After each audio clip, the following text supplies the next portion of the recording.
Are we going to do something through desugaring? Are we going to do something through the core? Or through some combination thereof? Right? So that's the next decision. In the language we have so far, can we do conditional statements through desugaring? It's always a good thing to ask, right? Why is it better to do something through desugaring if we can? Yeah.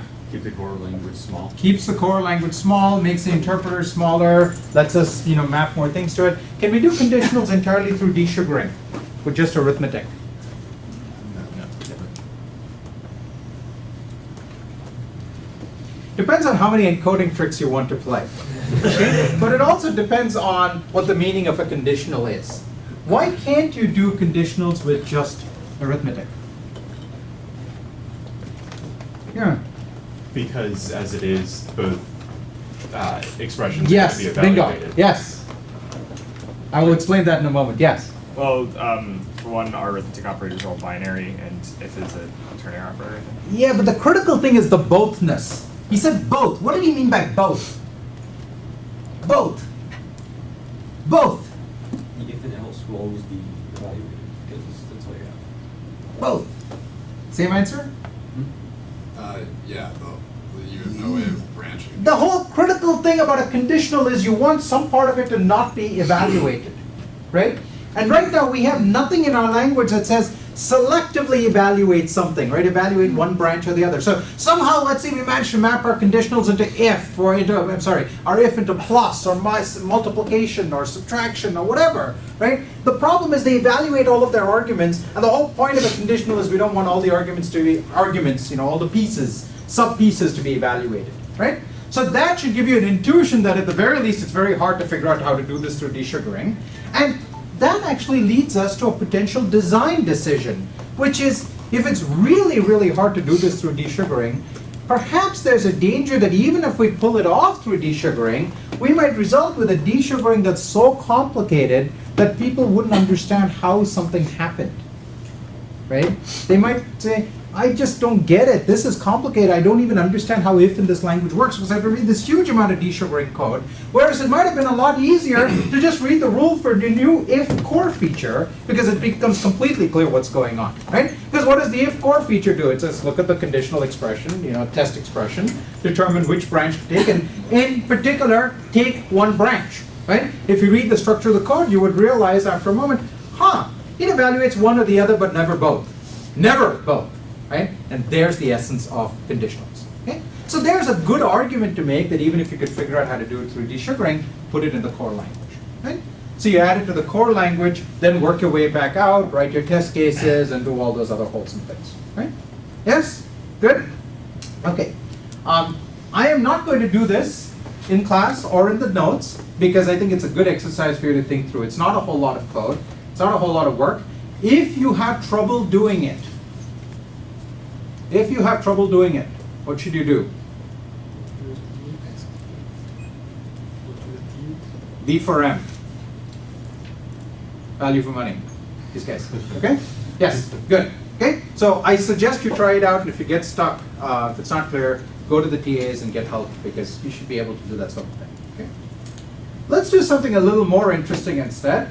Again, I have written up the notes for this. So all the details are in the notes. So if the stuff I'm doing in class is a little bit sketchy, not the word I meant to use. If it looks too much like what I'm doing is sketching out the work in class, it's because it's all written down and it's written down in such a way you can even copy and paste and run it, right? And you should. So don't worry, it's all there, okay? I want us to get the intuitions in class rather than get the minutiae of the code right, except sometimes.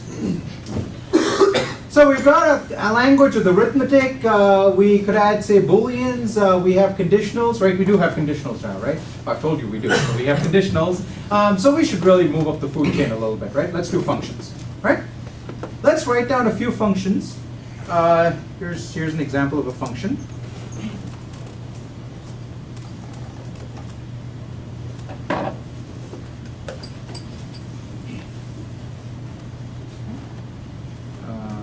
Another one.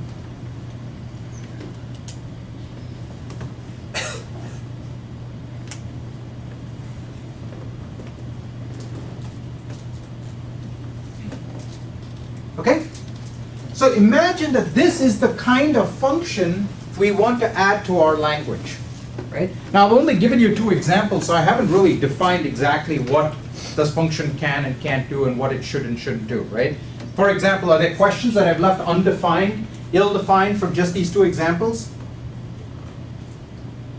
What's a question that's left unresolved from these 2 examples? Yes? Can you put functions inside functions? Oh, that's crazy. Nobody would want to do that. Other questions you want to do? Yes? More than one argument? Ah, yes. I haven't told you whether there's more than one argument. Anything else? Yes? Does it have to return an int? Does have to return a number. That's right. Yeah, I mean, if they look like they all return numbers. I'll answer that right away by saying, well, since all we have is arithmetic for now, let's just say that, so you're correct. The examples don't tell us, but I'm just telling you that's a decision. Okay? Yes? Where can you actually put it in a function? What can you put in a function? Where can you put the function? Where can you put a function? Yeah, it's just on the screen. Okay. So I'm going to make 2 simplifying assumptions related to these 2 questions. I'm going to say we're going to have just one argument function for now. Why is that? Why can you get away with that? Desugaring is one answer. Any other answers? Yes. You can implement multiple arguments using desugaring. Actually, so that's a good answer, but it's actually harder than you think in this particular case. Yes. Hurrying? Sorry. Hurrying? Hurrying, even better answer, yeah? Oh, currying, I'm sorry, hurrying, yes, yes, currying, same answer, okay? Other answers? Yes? The argument could be a list. Argument could be a list, let's be careful of the word list, but you could have multiple arguments. Oh, you're saying you could put a bunch of things in there. We don't have lists though, so, yeah. Homework, that's the right answer. Do it for homework, so hey. Okay. It's a great time-saving device I've discovered over the years. Okay, so we're going to have one argument, and we'll assume that the body of the function is always a arithmetic expression for now. As we grow the expression language, it's perfectly reasonable to keep growing what goes in here. Okay? Yes? So, those are 2 decisions. Now, where do we put functions? Well, I set off by saying, let's assume that we're, modeling Dr. Racket, right? So you could imagine that in an idealized Dr. Racket, all of your definitions go over here, and all of your expressions go over here at the prompt, right? Now, that's not actually true. Dr. Racket will let you put a definition over here. It's not out to completely annoy you, only partially. So it will let you put a definition over here. If you put an expression over here and click run, it will show you all the answers. So it does things like that, right? But in principle, the idealized notion is that you put all of your definitions here, and then you write your expressions here and run them. When you change your definitions, click run again, run your expressions, and so on. Okay? So let's say that's what we're trying to model. So that goes to the really ill-defined question, which is where do the definitions go? So since we are trying to model this prompt over here, right, that's what we're trying to implement, is the prompt that evaluates expressions and produces answers, right? Since that's what we're trying to model, we'll assume that we are given, as an argument, the list of function definitions, right? We'll assume we're given as an argument the list of function definitions. Make sense? So interp is going to take an expression, and I'll call it an x per c. We've currently defined a with c. We're going to move up the ladder to an x per c. And it's also going to take a list of something I'll call a fun def. We'll talk about that in a moment. And it's going to produce a number. Okay? So, in particular, as this type signature here suggests, a function definition is not itself an expression. Okay? Now, you could imagine a language where it was. The thing is, expressions are things that evaluate to answers, right? All expressions have an answer. That's what they live to do. They live to produce answers. And a function definition's not completely clear what it means for a function definition to be an answer, right? I mean, if a function definition is allowed to be an expression, well, I can add any 2 expressions in my language right now, right? So what happens if I try to add a function definition to 3? Should I get 6? Is a function definition worth 3? We can make it 0 because that's always a good thing, right? Is it 1? That's also a good number, right? It's equally good. It's not clear what number a function definition corresponds to. right? When you use a function on a particular argument, then you get a number back out. Just a function definition itself isn't really a number or anything, is it? Right? It's just a thing, right? So it doesn't make sense to put it in our expression language, right? Of course, hold this thought, but, right? Okay, now, let's think about what goes in a fundef. So a fundef is a data structure that is trying to represent the things that I've written here in bracket syntax, right? So what is a fundef? Here's what I want you to do. I want you to talk to your neighbor in class. Turn around, find your neighbor, shake hands, introduce yourselves, give them your name, ask them for their name, and then think about what a fundef is. What are the pieces of a fundef? How many pieces does it have and what are they? Talk to your neighbors, come on.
Okay, all right.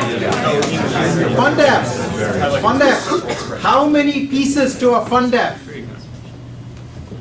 Shout it out, shout it out. 2.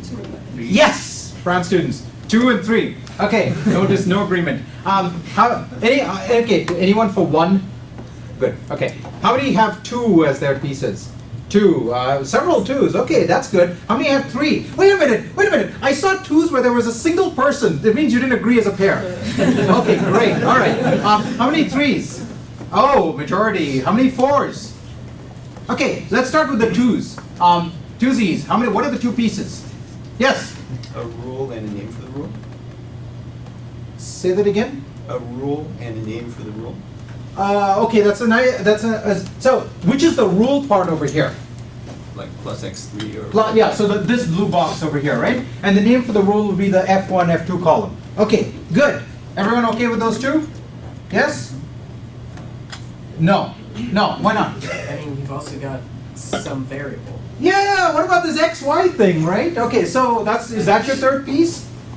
Anyone else have a different 3rd piece? No, okay. And we didn't have any 4s, right? Okay, so we've got 3 pieces. So the first piece is that column there, the name of the function. The second piece is the name of the, I'll get back to that. And the third piece is the body. Okay? So a function has a name, it has a body, which is an expression, and well, we'll get back to that. And I'm not going to use the word variable. Okay? I'm not going to use the word variable just to sort of bug you, just to piss you off. Actually, I'm not going to use the word variable. Well, those are all true, but I'm not going to use the word variable because I'm reserving it for future use. You know how like programming languages reserve keywords for future use? I am a programming language and I've reserved the word variable for future use. You're not allowed to use it. Okay? It's because it's actually an important distinction. We are going to get to this distinction in about roughly 7 to 10 days. Okay? In 7 to 10 days, you'll be able to use the word variable and you'll understand that it means something a little different. So for now, I am going to use the word identifier. Okay? Let's train ourselves to try to use the word identifier. It's actually a fun question as to why the word variable is used in math and whether the word variable in math means the same thing as in computer science. There are whole dissertations written at the Harvard Grad School of Education on this topic. Really, because it's an important distinction. Okay? So for now, we'll just use the word identifier. You can think like variable, but terms being weird, and then we'll get to variables. Yes? Is it worth distinguishing that as an argument? Yeah, well, good. Okay, that's a different distinction. And we'll get to that in just a moment, right? I'll tell you what the distinction is. If I write x over here, that's different from x over here. In the first position of the plus, it's not an argument anymore, right? So I want a word that refers to all of those things, right? Whether it's in the header or in the body, I want a word for it, and I'm going to call that an identifier, okay? Yeah. But here you could call it one of the words for it is a formal parameter, right? When it's sitting over here, in this case, it's called a formal parameter, right? Okay. Okay, so we all agree on the three pieces in the function definition, yes? No? Okay, great. Well, since it can only ever be one argument, you don't need to name that argument, and actually it would be a big pain to name it because then you have to go through a bunch of substitution syntax. So if you just had like an atomic expression C that was like the variable of, or the argument of the one argument Okay. function. Oh, that's pretty clever. That's really clever. Let me just repeat that for people for whom that went by a little too quickly. Since we only have one identifier, one parameter per function, right? Why bother remembering what its name is? Surely this will just bring us to grief, right? So why not just say, instead of x, let's just say the thing, the identifier. Why do you need to know its name? It doesn't really matter. It's actually a very clever representation. Doesn't generalize so well, does it? At some point we're going to have to deal with, right? Here's the other subtle thing. So let's just say we had to, that's too easy, man. Come on, don't go back down. You say, no, we could just say the first parameter and the second parameter. And we still wouldn't need to know its name, right? But then we'd have to figure out how to represent the body in terms of these parameters rather than in terms of what the programmer wrote down, and we sort of have to deal with the same stuff somewhere, okay? You're thinking ahead, and this is great. So think like 2 steps further, and you realize you haven't actually solved the problem. Okay? That's really good. This is great. I love it. Okay, so for now, let's just play it simple, and let's directly represent what the user typed, because it's also really important for debugging, of course. Yes? Right. So since we're all into debugging here, we're going to have a name, we're going to have an identifier, and we're going to have a body. Okay? Good? Okay. What kind of thing is the name? What should we use to represent the name? It's like a string kind of thing, right? Symbol. Yeah. So in Racket, there's actually this thing called a symbol, which is a really clever string. It's a string that, how long does it take to compare 2 strings for equality? N. Okay, now, did you say N and you're a 19 student? Oh, no. I was going to define it. Oh, okay, yes, okay. For L, where L is the length of the longest string, I guess. Shortest, yeah. So it's time proportional to the length of the shortest string, shorter of the 2 strings, right? Because you have to sort of traverse the thing. So symbols are strings that only give equality, but they give you constant time equality. Okay? And if you think for just a moment, you might think like the word hash table or something like that, right? Okay. So more importantly, if you go to read, remember read? What's read? Those who have read the notes will know what read is. Those who haven't, go read the notes. Okay? Read the notes. So if you read the notes, it talks about this thing called read and the equivalent, which is quote, right? So symbols are what read automatically produces, so we might as well just go along with it. We could use strings, but then we'd have to be converting symbols to strings everywhere. That's just a nuisance. Okay? So we'll use symbols. Think of them as strings. They're really convenient strings because you put an opening quote and don't bother with a closing quote, right? So it's like, 1 character saved. So they're really awesome. Okay? So we're going to use symbols to represent. Our representation type is going to be a symbol. What about the identifier? Same deal, right? It's also a symbol, okay?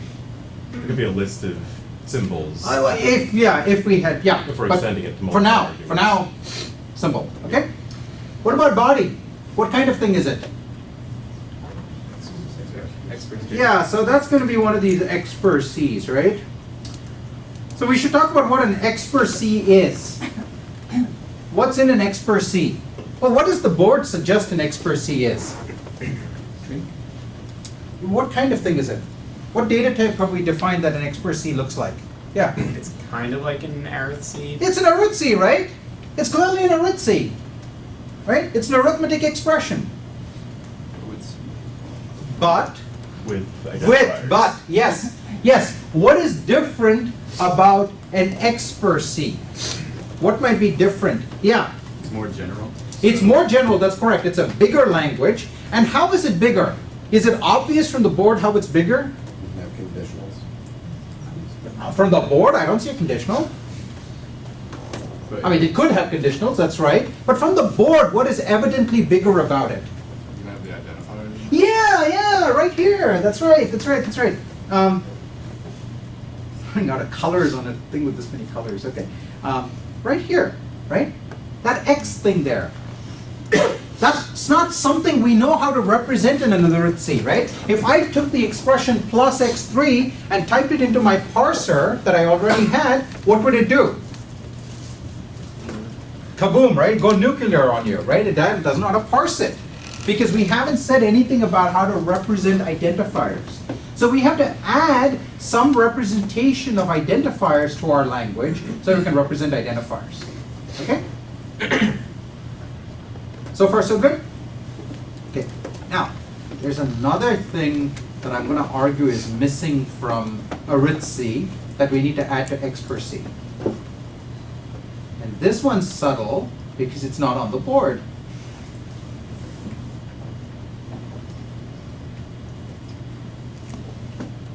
What's not on the board? how to use it, How do you use what? the function. Yeah, we haven't used any of these functions, right? Really, what we ought to have is, you know, instead of maybe multiplying by y, we ought to have had thank you.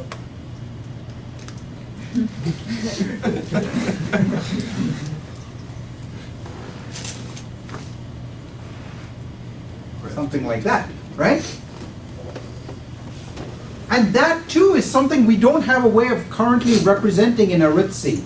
Because it's not an arithmetic expression, right? It's a function application, right? So arithmetic needs two things. It needs an identifier representation, which is just a symbol, right? Which identifier are you referring to? It could be one of these clever representations like the identifier or the second identifier, but it would get back to the same question, which identifier you're referring to. And it needs a representation of this kind of like F1 of something, right? What is that called? F1 of something. It's a, is it a function? Function call. That's right. So we're pedants here, right? So we're not going to say it's a function because that could be the definition or the use of a function. It's a function use or a function call, or if you like a big long name, it's a function application, right? We're applying the function to some arguments. In this case, we're going to apply the function to how many arguments? One. Yeah, since it has only one parameter, it doesn't make sense to allow you to apply it to three arguments, right? So we're going to have an application construct that has how many pieces? Two? So, how many pieces? Talk to your neighbors. How many pieces and what are they? We're trying to represent function applications. Talk to your neighbor. How many pieces and what kinds of things are they?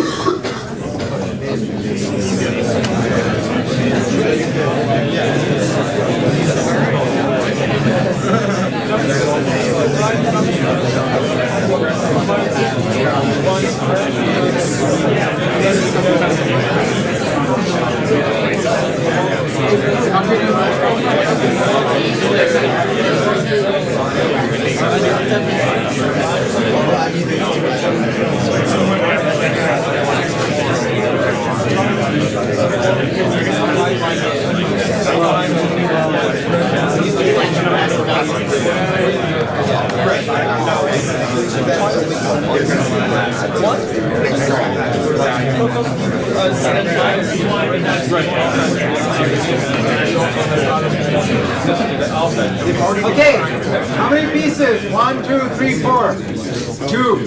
Two. Yes.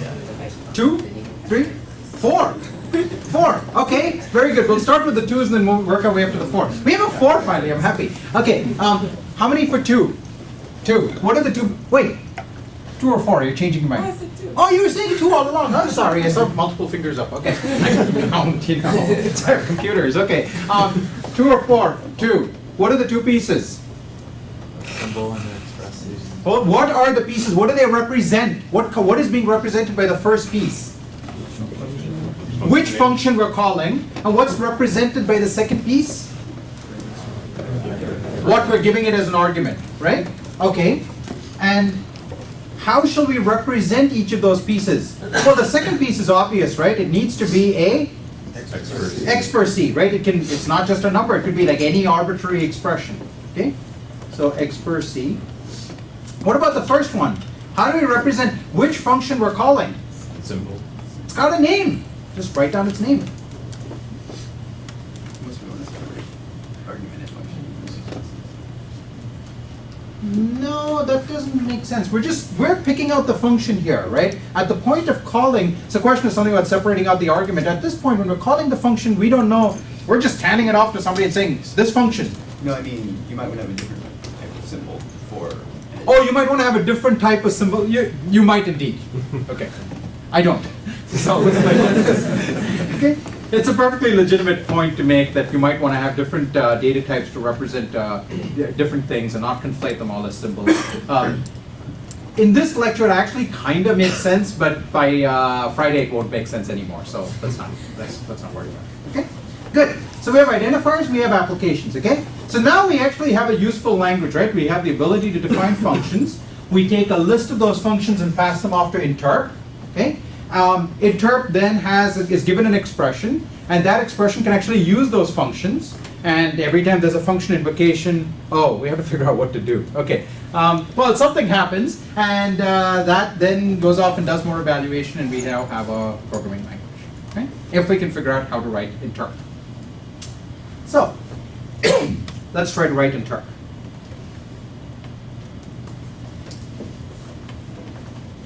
What are the cases interp needs to deal with? What are all the cases in x per c? How many cases does it have? 5. 5. Any other answers? Can't hear you. I agree. 5, 5, 5. What are the 5? Num C, add C, mult Okay, C. num c, add c, Mult C, ID C, and mult app C. c, id c, Accuracy. and app c. You should just have arith C for the first two. I beg your pardon? Arith C for the first two because they're actually, you still can't add an identifier, so it's like, you don't have add C's. The add C in an expression is not the same as an add C in an arith C. I've just renamed arith c to x per c. Oh, Yeah, there's no more there's no arith c anymore. It's just grown up and renamed to x per c. Okay? Yeah. So I just have one. Yeah, I could make that distinction, and that would just be painful. So we'd have 2 data types, one of which is most of the other, and they're both mutually referential, and that would be very entertaining, but not Okay. So I need to interpret these numbers, right? Just return a number. Okay. So num c, there's a number, and you just return it. Okay.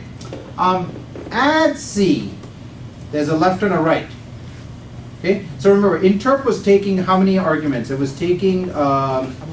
It took an expr. Okay.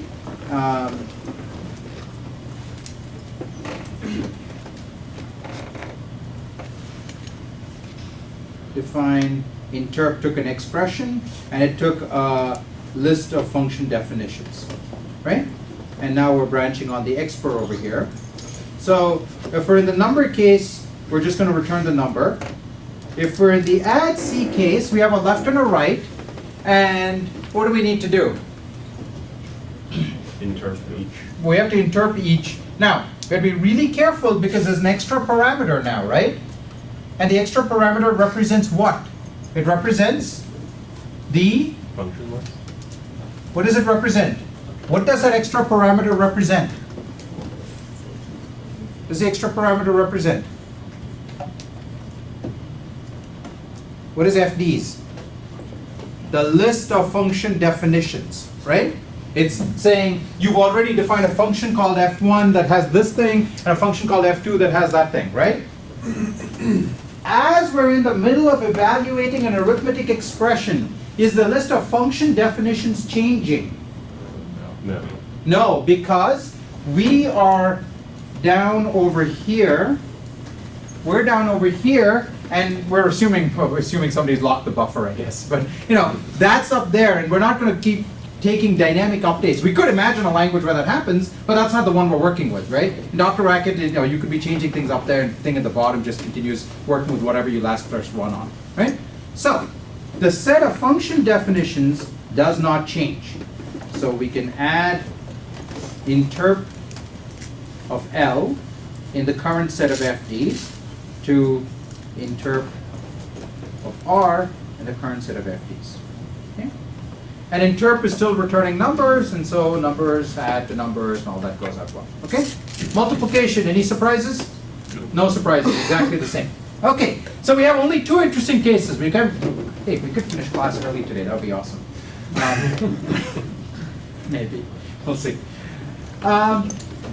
Let's do the easy case first. Which one's that? App.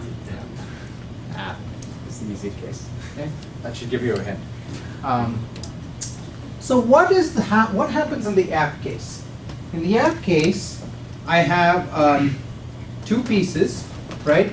I have which function is being applied and what argument it's being applied to, right? Let's remind ourselves, what kind of thing is f? Function definition. It is a symbol that represents the name of a function, right? It is a symbol that represents the name of a function. A is what kind of thing? It's a expressy, right? So it's the argument thing. Now it could be some big complicated expression, right? Do we have a way of turning big complicated things down to numbers? Interp, right? So we have interp if we need it. Okay? So the first thing we should do is to get the function definition out, right? F is not the function definition, it's just a name of a function. So locally define the function is lookup fundef. The one we're looking up is f, and the list of function definitions is fd's.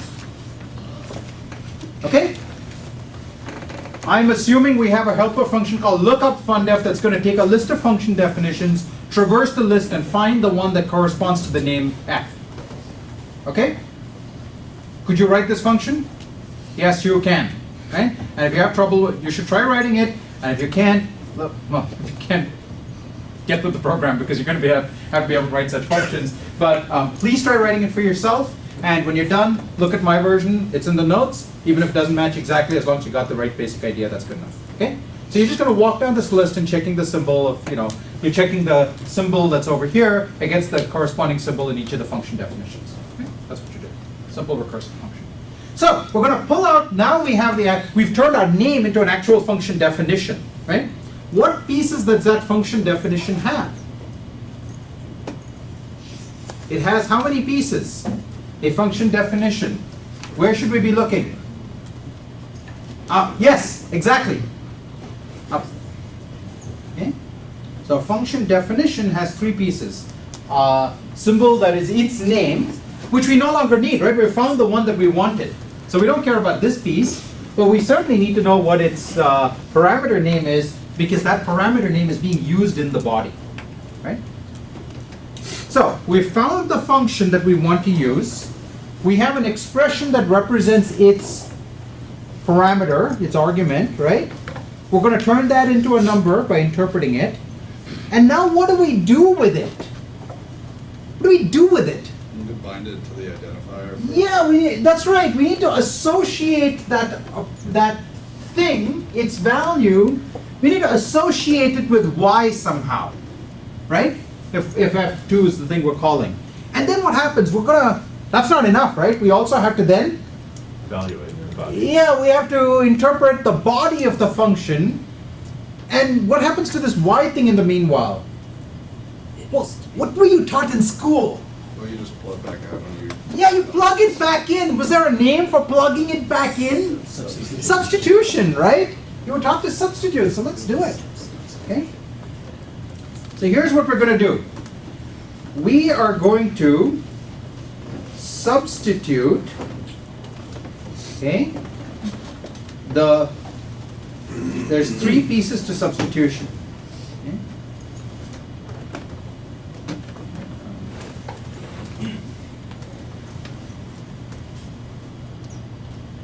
There's what are we substituting, for what are we doing the substitution, in what are we doing the substitution. Okay? So, yes? Sorry, are we still inside the local here? Yes, that's right. So this is bound the name the F and this is now the body. Okay? Okay, so we're going to substitute the value of interpreting the argument, which is A, in, is the set of function definitions changing? It never changes, right? It's essentially like a global constant. We're just passing it around as a parameter, but it's essentially a global constant because it never changes, which is exactly what it should be, right? The set of function definitions is a global constant from the point of view of the interpreter that's sitting at the prompt, right? Till the next time you click run, it doesn't change. Okay, so we're going to take this value, we're going to interpret it in the list of function definitions, we're going to get a number, okay? Good. We want to replace the name of the parameter over here, okay? So fun def C, and I think I called it param or arg, I forget. Let's yeah, let's call it param, okay? Of the f, okay? It's all written down consistently in the notes, don't worry, okay? So I'm going to substitute it for the name of the parameter. So in this case, it's going to be for y in f2 or for x in f1 in the body of the fun def, right?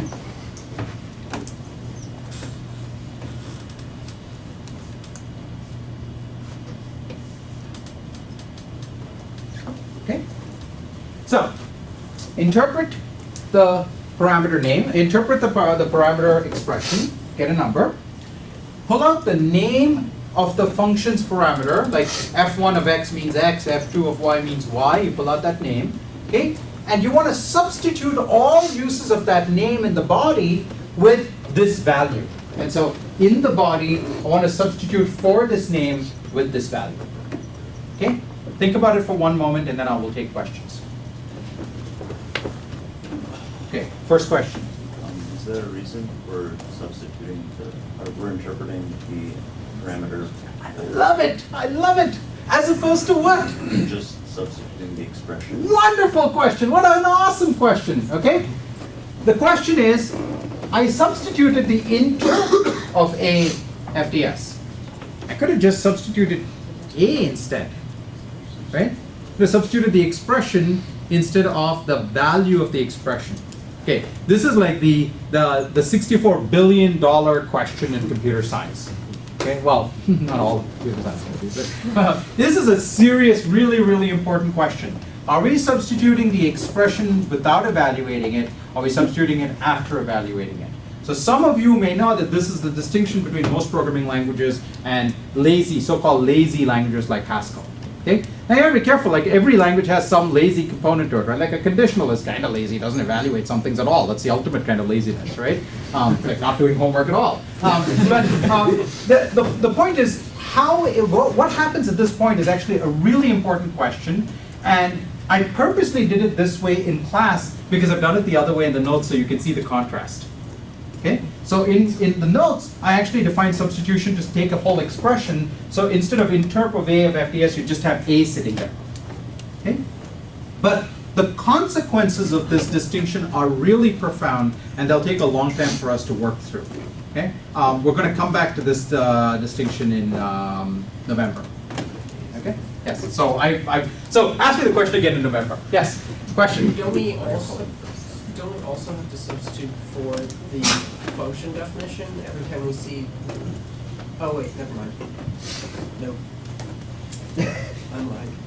No, say it. So I was thinking, oh, they have to do another subs for the function definition. Yeah, We don't have to and do that 'cause we'll still do it. and so functions are living in a different space than, and I talk about that in the notes, okay? Yeah. At the moment, it seems you're getting a type error. You're putting a number in. A type error, my goodness, a type error. Where's the type error? Well, we haven't defined subs, so you have no idea whether I have a type error or not. Aha, watch, I'll define it away. Okay. So, subst takes, we've discovered it could take either a number or a x per c, right? That's our, we haven't resolved that entirely. It takes a name, a symbol, and it takes x per c, right? So this is the what am I substituting for what in what, and well, what should subst return? Yeah, it seems sort of, I mean, it could just return a number and then there'd be no type error, but it seems that, substitution as was defined in school was like this textual operation, right? You took a piece of text and you substitute it, and what do you get back? You get a new piece of text, right? So it's helpful to think of substitution as just being a textual operation, because it could be useful in all sorts of other contexts that have nothing to do with interpretation, right? Your compiler, which does not do interpretation, has a substitutor sitting inside of it. Okay? If you've ever heard of the compiler optimization known as inlining, what is inlining? Inlining is a fancy, clever compiler way of saying substitution, right? But there's no running going on. It's just producing a new piece of code, and it's saying, okay, I've got this function, I know what its arguments are, I'm going to inline it, and I'm going to get a new piece of code, and that's the one I'm going to compile. So it's very useful to keep this distinction in substitution as a text-to-text operation, and interpretation, which is one of many possible uses for substitution. Okay? So if this is what we take, now do we have a type error? Yeah, what is interpret supposed to return? It's supposed to return answers, right? Numbers. And subst is returning text. So what do we do? Do we have a way of turning text back into numbers? Interpret. Okay. So we interpret that result. So we're going to see this function application. We're going to find the function, pull out its body, substitute into the body, get a new expression back, and now that's the one that we're ready to start interpreting. We interpret that, and that gets us. And that interpreting that may make other function calls and so forth, right? Okay. I'm not going to define subst because it's really straightforward. What does substituting inside a number do? Is there anything to substitute in there? No. We just return the number. Okay? If you have an arithmetic expression, what do you do? What do you think you do? Recur. Just recur. Natural recursion. Multiplication, natural recursion. When you get to an identifier, what should you do? Check whether it's the one that you're being asked to substitute for, right? And then you return either the identifier itself or the thing substituting for. And applications, natural recursion. Slight subtlety, you want to recur on one side and not in the identifier name. Then I talk about that, okay? But I want to close class. We're talking about the more interesting question, which is this case. We haven't said what to do with an identifier. What happens when we get to an identifier in the interpreter? Now, talk to your neighbor. Talk to your neighbor. This one is a nice open-ended question. It's a juicy one. What happens when you get to an identifier in the interpreter? It's not easy.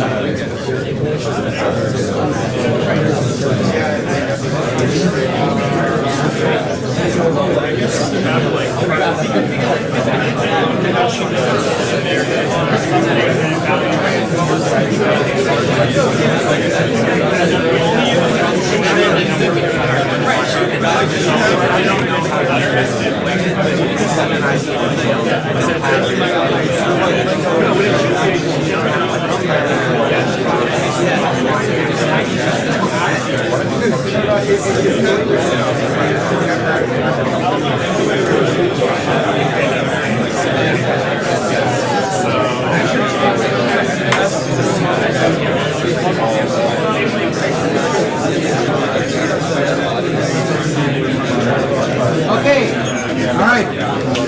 So, usual answer is 1, 2, 3, 4. 0. No, no, what? What do we do? What do we do? Someone help me out. What do we do? What do we do? What do we do?